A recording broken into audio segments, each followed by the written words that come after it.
અમરેલીના ધારી ખાંભા બગસરા વિસ્તાર માટે વિકાસની દિશામાં મહત્વપૂર્ણ પગલું લેવામાં આવ્યું છે।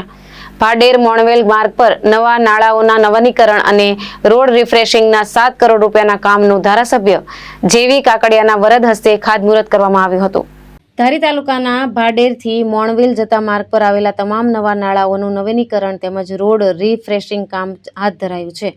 અંદાજિત 7 કરોડ રૂપિયાના ખર્ચે થનાર આ વિકાસ કાર્યનું વિધિવત ખાતમુહૂર્ત ધારાસભ્ય જેવી કાકડિયા દ્વારા કરવામાં આવ્યું હતું।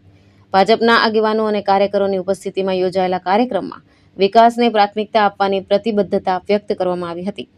ધારાસભ્યએ જણાવ્યું કે તાલુકાના કોઈપણ જરૂરી કામ બાકી ન રહે અને ગ્રામજનોને સુરક્ષિત તથા સુવિધાજનક માર્ગ સુવિધા મળે તે માટે સતત પ્રયત્નો કરવામાં આવી રહ્યા છે।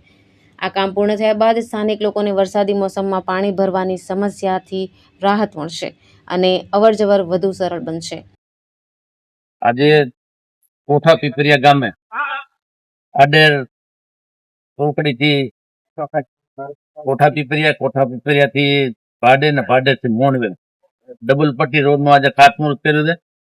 એ રોડમાં જેટલા પુલ આવતા હતા એટલા પુલ સાથે ડબલ પટ્ટી રોડ બનાવવાનું આજે ખાતમુહૂર્ત કર્યું। પ્રસંગે ઉપસ્થિત તમામ આગેવાનો સરકાર તરફથી જે નવા રોડ મંજૂર થયા છે તેના આજે ખાતમુહૂર્ત ચાલુ થયા છે। જે સરકાર મહાદેવના રૂપિયા આપણને આપે છે ત્યારે ગામડાના ઉત્થાન માટે આજે જે આપણા રાજ્યના મુખ્યમંત્રી ભૂપેન્દ્રભાઈ પટેલ જે બાંધકામ માટે જે પૈસા આપે છે રોડ રસ્તા માટે એ ખૂબ જ સારા પૈસા આપે છે ત્યારે ગામડાના લોકોની પૂરી સુવિધા મળે છે।